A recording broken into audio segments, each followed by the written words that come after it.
नमस्कार साथियों। तो स्वागत है आपका आज की इस क्लास में। और आज की जो ये क्लास है ये है सी टैट के लिए। किसके लिए? सी टैट के लिए। और हम जो है सी टैट में जुलाई 2025 की जो है वो प्रिपरेशन जो है वो कर रहे हैं। और एसएसटी में हम क्या कर रहे हैं? सॉरी, सी टैट में हम जो है वो एसएसटी वाला पार्ट जो है वो कर रहे हैं। कौन सा पार्ट? एसएसटी वाला पार्ट। और एसएसटी का भी अभी तक जो है वो हिस्ट्री वाला और पॉलिटी वाला जो पार्ट है वो चल रहा है। उसके बाद जियोग्राफी वाला पार्ट भी आएगा। तो ये क्लास जो है सी टैट के लिए ये क्लास नंबर 8 है। कौन सी क्लास है? Class number 8। ठीक है। तो इस क्लास में हम क्या पढ़ने वाले हैं? पिछली क्लास में हमने मौर्य काल जो था उसके बारे में पढ़ लिया था। और आज की जो क्लास है इसमें हम पढ़ने वाले हैं मौर्योत्तर काल। ठीक है, यानी कि मौर्यों के बाद का काल। जो मौर्य काल हो गया था उसके बाद कौन सा काल आया था उसके बारे में हम जो है वो आज की क्लास में पढ़ने वाले हैं। तो आज की क्लास जो है इसमें से बहुत सारे क्वेश्चन जो हैं ये हिस्ट्री से रिलेटेड क्लास है। तो ये जो क्लास है इसमें सबसे ज्यादा क्वेश्चन बनते हैं। ठीक है, बहुत ज्यादा क्वेश्चन जो है वो एग्जाम्स में आ चुके हैं। यहां से जो एक एक लाइन है वहां एक एक लाइन से क्वेश्चन जो है वो बनता है। तो जैसा कि मैं हर क्लास में आपको बोलती हूं कि प्लीज कॉपी और पेन लेकर जरूर बैठें। जितने भी इंपॉर्टेंट फैक्ट जो हैं आपको बताए जाते हैं उनको अपने पास नोट डाउन करके जरूर रख लें, ताकि एग्जाम में जाने से पहले आपके लिए ये बहुत ज्यादा हेल्पफुल रहे। ठीक है। तो अगर आप चैनल पर नए आए हैं तो चैनल को भी सब्सक्राइब कर लें और अपने फ्रेंड्स के साथ मेरी वीडियोस को भी शेयर करना ना भूलें। ठीक है। तो हम पढ़ेंगे आज मौर्योत्तर काल। ठीक है। मौर्योत्तर काल जो था इसमें अशोक की मृत्यु के बाद, अब क्या था, अशोक की मृत्यु हो गई थी। तो अशोक की मृत्यु के बाद मौर्य साम्राज्य का जो था वो पतन धीरे धीरे होने लग पड़ा था। क्योंकि मैंने आपको बताया था मौर्य साम्राज्य का जो सबसे शक्तिशाली राजा माना गया था वो अशोक को ही माना गया था। ठीक है। लेकिन जब अशोक की मृत्यु हो गई तो उसके बाद जो था वो मौर्य साम्राज्य जो था वो धीरे धीरे पतन की ओर जाने लगा। ठीक है। क्योंकि हर कोई चाहता था कि हम अपने साम्राज्य की नींव रखें, हम अपने साम्राज्य की नींव रखें। लेकिन मौर्य साम्राज्य में जब तक अशोक था तब तक तो मौर्य साम्राज्य बहुत ही एक सशक्त साम्राज्य था। लेकिन जब अशोक की मृत्यु हो गई तो उसके बाद जो था वो धीरे धीरे पतन की ओर जो था वो जाने लगा। ठीक है। तो पतन की ओर जाने लगा तो उसके बाद क्या हुआ कि पुष्यमित्र शुंग, ये जो पुष्यमित्र शुंग थे इन्होंने अंतिम मौर्य शासक, अब यहां से क्वेश्चन बन जाता है हमारा, आपसे एग्जाम में पूछा जा सकता है एग्जामिनर के द्वारा कि अंतिम मौर्य जो शासक था वो कौन था। तो अंतिम मौर्य शासक जो था वो था बृहदर्थ। ठीक है। कौन था? बृहदर्थ। ठीक है, ये नाम आपने याद रखना है। अशोक को ही नहीं लिख देना कि अशोक ही लास्ट था, लेकिन अशोक के बाद भी था। अशोक का उत्तराधिकारी जो था ये बृहदर्थ था। ठीक है। जो बृहदर्थ था ये लास्ट जो मौर्य शासक था ये था। ठीक है। तो इसकी मृत्यु जो थी पुष्यमित्र शुंग जी के द्वारा, जो कि इसका महासेनापति था। किसका? बृहदर्थ का इसका महासेनापति था। इसी ने इसकी जो थी वो हत्या कर दी थी। ठीक है। बृहदर्थ की हत्या जो थी वो कर दी और शुंग वंश की नींव जो थी वो रख दी थी। किसने? पुष्यमित्र शुंग। ठीक है। ये जो था ये मौर्य साम्राज्य में जो अंतिम शासक थे बृहदर्थ, उसका जो था महासेनापति था पुष्यमित्र शुंग, इसी ने इसकी हत्या कर दी और शुंग वंश की जो थी वो नींव रख दी थी मौर्य। अब यहां से भी इसी लाइन से भी एक क्वेश्चन बन जाता है कि एग्जामिनर आपसे पूछ सकता है कि मौर्य साम्राज्य के बाद कौन सा जो साम्राज्य था वो उत्पन्न हुआ था। तो यहाँ पे आपका आंसर होगा शुंग वंश की जो थी वो नींव रखी गई थी पुष्यमित्र शुंग जी के द्वारा। ठीक है। आगे है कि शुंग जो थे, अब ये शुंग वंश तो आ गया, लेकिन शुंग जो थे ये कौन थे? ब्राह्मण वंशीय शासक थे। कौन थे? ब्राह्मण वंशीय शासक थे। ठीक है। ये जो थे ये राजपूत नहीं थे, ये ब्राह्मण थे। ब्राह्मण वंशीय जो थे ये शासक थे। शुंग जो थे, पुष्यमित्र शुंग जो थे ये ब्राह्मण वंशीय शासक थे। ठीक है। इन्होंने शुंग वंश की नींव रखी थी बृहदर्थ की हत्या करके। ठीक है, आगे है इस राजवंश का अंतिम शासक जो था देवभूति था। अब हमें मौर्य साम्राज्य के अंतिम राजा का पता चल गया कि कौन था अंतिम शासक, बृहदर्थ था। अब हमें जो शुंग वंश था इसके अंतिम शासक का भी पता होना चाहिए, तो वो कौन था, देवभूति था। कौन था, शुंग वंश का अंतिम शासक जो था वो देवभूति इसका नाम था। ये भी इंपॉर्टेंट फैक्ट है, आपसे एग्जाम में पूछा जा सकता है। आगे है बरहूत, बरहूप स्तूप जो है इसका निर्माण पुष्यमित्र शुंग ने करवाया था। ठीक है, तो जैसा कि अशोक करता था, अपने बहुत बड़े बड़े शिलालेखों का निर्माण करवाता था, स्तूपों का निर्माण कराता था, जगह जगह पे बड़े बड़े वो शिलालेख लिखे जाते थे। ठीक है, तो वहां पे जो था वो जो आदेश होते थे, जो प्रजा के लिए आदेश दिए जाते थे या प्रजा के लिए जो नियम बनाए जाते थे उनको लिखा जाता था। तो उसी तरह से ये जो शुंग वंश का संस्थापक था पुष्यमित्र शुंग, इसने भी जो भरहूप स्तूप जो था, आप ये मैं इसलिए लेके आई हूं ये वाला पॉइंट, कहीं आप स्तूप समझकर अशोक का ही नाम ना लिख दो। ये जो था ये पुष्यमित्र शुंग ने करवाया था, बरहूप। ठीक है, बरहूप का नाम आपने याद रखना है। बरहूप स्तूप जो था उसका निर्माण पुष्यमित्र शुंग ने करवाया था।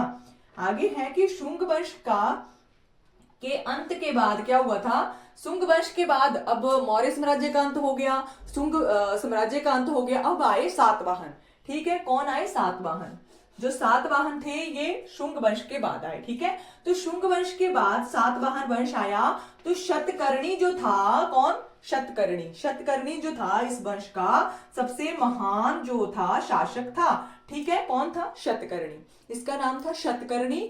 ये सातवाहन वंश का सबसे महान शासक था। और इस वंश में क्या हुआ था, इस वंश में तांबे, कांसे और शीशे की जो सिक्के बहुत ज्यादा प्रचलित हुए थे। कौन से काल में, सातवाहन काल में। शीशे के सिक्के जो थे, आपसे क्वेश्चन पूछा जा सकता है कि शीशे के सिक्के कौन से साम्राज्य के काल में शुरू हुए थे या आरंभ हुए थे। तो शीशे के सिक्के जो थे ये शीशे के सिक्के, ठीक है, शीशे के सिक्के जो थे ये सातवाहन साम्राज्य के काल में आरंभ हुए थे। ठीक है, तो यहां तक हमारा पता चल गया, हमें पता चल गया कि मौर्य साम्राज्य के बाद जो था वो शुंग वंश आया, शुंग वंश के बाद सातवाहन आया। ठीक है, तो अब हम करते हैं कि आगे कुषाण। ठीक है, अब हम पढ़ेंगे। ठीक है, और इस साम्राज्य के संस्थापक कौन थे इसके बारे में हम बात करते हैं। तो कुषाण जो थे इसके संस्थापक कुजुल कैडफिसेस को कहा जाता है। ठीक है, कुजुल कैडफिसेस, ठीक है, इनका नाम था, जिन्होंने कुषाण साम्राज्य की जो थी वो नींव रखी थी। ठीक है, कौन थे, कुजुल कैडफिसेस। ठीक है, तो इनका नाम आपने याद रखना है। जो कुषाण साम्राज्य के संस्थापक आपसे पूछे जा सकते हैं एग्जाम में। आगे है कि कनिष्क जो था वो इस वंश का महान शासक था। कुषाण वंश का जो महान शासक था वो कौन था, कनिष्क था। इसका नाम आपने याद रखना है। जो कनिष्क था ये कुषाण वंश का सबसे महान शासक था। और कुषाण काल में क्या हुआ था, अब हमने पढ़ा कि सातवाहन काल में जो शीशे के, तांबे के और एक और था जो कांसे के सिक्के चले थे। ठीक है, शीशे, तांबे और कांसे के सिक्के सातवाहन काल में आए थे। लेकिन जो कुषाण काल था इसमें क्या हुआ था, इसमें सोने के सिक्के, जो शुद्ध सोना होता है उसके सिक्के सबसे ज्यादा प्रचलित हुए थे। और यही काल था जिसमें सबसे ज्यादा जो थे वो सोने के, जो प्योर गोल्ड होता है उसके सिक्के जो थे वो चले थे। ठीक है, तो ये कौन सा काल था, आपसे एग्जाम में पूछा जा सकता है कि सोने के सिक्के कौन से काल में आए थे। तो सोने के सिक्के जो थे ये कुषाण काल में आए थे। ठीक है, कुषाण साम्राज्य के काल में आए थे। आगे है कि कनिष्क के दरबार में, अब हमें ये तो पता चल गया कि कुषाण साम्राज्य का सबसे महान जो राजा था वो कौन था, वो था कनिष्क। ठीक है, तो अब हमें ये भी पता होना चाहिए कि कनिष्क के दरबार में कौन कौन थे। नागार्जुन, वसुमित्र और अश्वघोष जैसे बौद्ध दार्शनिक निवास करते थे। ठीक है, अब कनिष्क जो था उसके दरबार में नागार्जुन, अश्वघोष, वसुमित्र, ये कौन थे, तीनों ही, ये तीनों थे बौद्ध दार्शनिक। कौन थे, बौद्ध धर्म के दार्शनिक। ठीक है, तो बौद्ध दार्शनिक जो थे इसके दरबार में निवास करते थे। किसके दरबार में, अब कनिष्क की बात कर रहे हैं जो कि कुषाण वंश का सबसे महान जो शासक था वो था। ठीक है, तो ये इसके साम्राज्य में जो ये तीनों ही बहुत महान महान जो थे बौद्ध दार्शनिक हैं। ठीक है, और बुद्ध चरित्र की रचना जो थी वो अश्वघोष जी के द्वारा की गई थी। अब ये क्वेश्चन बहुत बार एग्जाम में पूछा जाता है, ठीक है। क्यों पूछा जाता है? क्योंकि आपको पता है किसी ना किसी बुक का नाम तो पूछा ही जाएगा कि किसने लिखी है। कई बार राइटर का नाम आ जाता है, कई बार बुक का नाम आ जाता है एग्जाम में। तो आपने याद रखना है कि ये जो बुद्ध चरित्र थी, बुद्ध चरित्र अश्वघोष ने इसकी रचना की थी, ठीक है। बुद्ध चरित्र की रचना जो अश्वघोष के द्वारा की गई थी। आगे है नागार्जुन। ये जो नागार्जुन था, इसे भारत का आइंस्टीन जो था वो कहा जाता था। नागार्जुन को भारत का आइंस्टीन कहा जाता था। तो नागार्जुन के बारे में भी हमने पढ़ लिया कि भारत का आइंस्टीन किसे कहा जाता है। तो भारत का आइंस्टीन जो था वो नागार्जुन को कहा जाता है, जो कि कनिष्क के दरबार में एक बौद्ध दार्शनिक था, ठीक है। एक लाइन में मैंने आपको बता दिया। तो ये आपने याद रखना है, भारत का आइंस्टीन नागार्जुन, ठीक है। आगे है जो कामसूत्र, जो प्रसिद्ध और महत्वपूर्ण पुस्तक जो थी कामसूत्र, ये इस पुस्तक की रचना भी वात्स्यायन, ठीक है। हमें यहां से 2-3 क्वेश्चन हमारे क्लियर हो जाते हैं इसी लाइन से कि जो कामसूत्र प्रसिद्ध रचना है वो किसके द्वारा लिखी गई है। तो कामसूत्र जो है प्रसिद्ध रचना, ये वात्स्यायन के द्वारा इसी काल में इसकी रचना जो थी वो की गई थी, ठीक है। तो कामसूत्र का हमें पता चल गया कि किसने लिखी थी, वात्स्यायन ने, और कुषाण काल में लिखी थी, ठीक है। ये भी हमें पता चल गया। आगे है कि कनिष्क के राजवैद्य कौन थे। कनिष्क के राजवैद्य जो थे वो चर्क थे। अब चर्क के बारे में भी आपने पढ़ा होगा कि चर्क कौन थे। चर्क जो थे, इन्होंने चर्क संहिता जो थी वो लिखी थी, ठीक है। ये भी आपने याद रखना है। चर्क ने चर्क संहिता की रचना जो थी वो करी थी, ठीक है। चर्क संहिता की रचना जो थी वो चर्क ने करी थी। और चर्क कौन थे? राजवैद्य थे। किसके? कनिष्क के अपने पर्सनल राजवैद्य थे, ठीक है। जो एक राजा होते थे पहले के टाइम के, उनका अपना अपना पर्सनल एक राजवैद्य जो था वो होता था। तो कनिष्क के राजवैद्य कौन थे? ये थे चर्क, जिन्होंने चर्क संहिता की रचना जो है वो की है, जिसका कि आयुर्वेद में बहुत ज्यादा महत्व जो है वो पाया जाता है, ठीक है। आगे है कि ये काल जो था, ये गांधार शैली की उत्पत्ति का काल भी कहा जाता है। कौन से काल की हम बात कर रहे हैं? हम बात कर रहे हैं कुषाण काल की। तो ये जो कुषाण काल था, ये गांधार शैली की उत्पत्ति का काल भी कहा जाता है, ठीक है। तो ये भी इंपॉर्टेंट फैक्ट है, ये भी आपने याद रखना है। आगे है गुप्त वंश।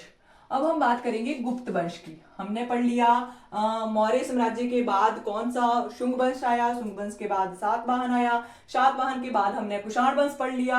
अब हम पढ़ रहे हैं गुप्त वंश, ठीक है। गुप्त वंश के जो संस्थापक थे ये थे श्रीगुप्त, ठीक है। श्रीगुप्त ने गुप्त वंश की जो नींव थी वो रखी थी, ठीक है। ये भी आपने याद रखना है। आगे है कि समुद्रगुप्त, अब गुप्त साम्राज्य का जो गुप्त वंश का जो महान शासक था समुद्रगुप्त, ठीक है। इसके पहले चंद्रगुप्त प्रथम था और उसके बाद आया था समुद्रगुप्त। अब ये समुद्रगुप्त जो था, इसको भारत का नेपोलियन कहा जाता है, ठीक है। ये भी इंपॉर्टेंट फैक्ट है और बहुत बार एग्जाम्स में जो है वो पूछा गया है क्वेश्चन कि भारत का नेपोलियन किसे कहा जाता है। तो भारत का नेपोलियन जो था ये था समुद्रगुप्त, ठीक है, जो कि गुप्त वंश का सबसे महान जो शासक था ये माना जाता है, ठीक है।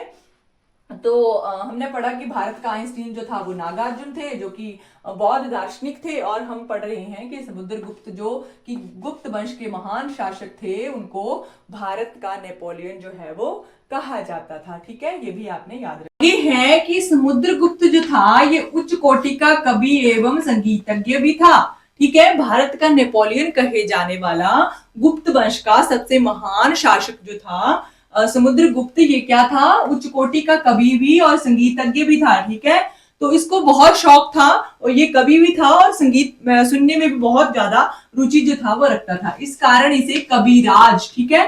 तो समुद्रगुप्त को भारत का नेपोलियन भी कहा जाता है और कविता में और संगीत में रुचि होने के कारण इसको कविराज भी जो है वो कहा जाता है, ठीक है, कविराज, ठीक है। तो आपसे क्वेश्चन जो है वो पूछा जा सकता है कि गुप्त वंश के किस महान शासक को कविराज जो है वो कहा जाता है। तो ये भी आपने याद जो है वो रख लेना है, ठीक है। आगे है कि सिक्कों पर, अब इस चीज का प्रमाण जो है ये कहां से मिलता है कि ये बहुत बड़ा संगीतज्ञ था, कवि था। क्यों कैसे? क्योंकि समुद्रगुप्त के टाइम जो भी सिक्के चलते थे उन पर इस समुद्रगुप्त का वीणा बजाते हुए चित्र जो था वो था, ठीक है। सिक्कों पर वीणा बजाते हुए समुद्रगुप्त का चित्र जो है वो प्रिंट हुआ होता था। ठीक है, ये भी आपने याद रखना है। तो आगे है, समुद्रगुप्त के बाद जो था वो चंद्रगुप्त द्वितीय शासक बना। ठीक है, कौन शासक बना? अब समुद्रगुप्त के पहले चंद्रगुप्त प्रथम था, और उसके बाद समुद्रगुप्त आया, और उसके बाद आया चंद्रगुप्त द्वितीय। ठीक है, कौन आया? चंद्रगुप्त द्वितीय इसके उत्तराधिकारी बना। ठीक है, इसका पुत्र। ठीक है, आगे है कि ये जो चंद्रगुप्त द्वितीय था, इसी काल में फाहयान जो था ये इसी काल में भारत आया था। ठीक है, तो ये क्वेश्चन इंपॉर्टेंट है कि फाहयान जो था वो किसके काल में भारत आया था? तो फाहयान जो था एक चीनी यात्री जो कि गुप्त वंश के चंद्रगुप्त द्वितीय के शासनकाल में भारत आया था। ये आपने याद रखना है। आगे है कि गुप्त युग को स्वर्ण युग का नाम भी दिया जाता है। तो ये आपने याद रखना है कि क्वेश्चन पूछा जा सकता है आपसे, इंपॉर्टेंट है ये क्वेश्चन कि स्वर्ण युग कौन से युग को कहा जाता है? तो स्वर्ण युग जो था वो गुप्त वंश को कहा जाता था, या गुप्त साम्राज्य को कहा जाता था स्वर्ण युग। ठीक है, आगे है कि इसके पुत्र, अब किसके पुत्र की बात कर रहे हैं हम? चंद्रगुप्त द्वितीय के पुत्र की बात कर रहे हैं। चंद्रगुप्त द्वितीय के पुत्र कुमारगुप्त, ठीक है, कौन थे? कुमारगुप्त ने प्रथम नालंदा विश्वविद्यालय की स्थापना जो थी वो की थी। ठीक है, जो अब चंद्रगुप्त द्वितीय भी उसका उत्तराधिकारी आया कुमारगुप्त। कुमारगुप्त ने जो था वो पहले नालंदा विश्वविद्यालय की स्थापना जो थी वो की थी। ठीक है, आगे है कि आर्यभट्ट, आर्यभट्ट जो थे महान गणितज्ञ। कौन थे? आर्यभट्ट जो थे महान गणितज्ञ। हमने चरक के बारे में पढ़ा, वो महान राजवैद्य थे। ठीक है, वैद्य थे। ठीक है, तो अब हम पढ़ रहे हैं आर्यभट्ट कौन थे? जिनके द्वारा की जीरो की जो आविष्कार जो था वो किया गया था। ठीक है, तो आर्यभट्ट जो थे ये गणितज्ञ थे, महान गणितज्ञ ने आर्यभट्टयी ग्रंथ की रचना जो थी वो की थी। ठीक है, ये भी इंपॉर्टेंट है। आर्यभट्ट ने आर्यभट्टयी नामक ग्रंथ की रचना जो थी वो की थी। तो यहां से हमने लगभग मौर्योत्तर काल को लगभग पढ़ ही लिया है सारे को ही। तो इंपॉर्टेंट फैक्ट ही मैं आपके लिए लेके आती हूँ जो कि एग्जाम्स में आपसे पूछे जा सकते हैं, और यकीन मानिए एक एक लाइन से एक एक क्वेश्चन जो है वो बनता है। ठीक है, बहुत ही इंपॉर्टेंट चीजें ढूंढकर आपके लिए लेके आती हूँ। तो आई होप आपको ये वीडियो अच्छा लगा होगा। अगर अच्छा लगा होगा तो प्लीज लाइक करना ना भूलें, और अपने फ्रेंड्स के साथ भी इस वीडियो को शेयर करना बिल्कुल ना भूलें। तो थैंक यू फॉर वॉचिंग।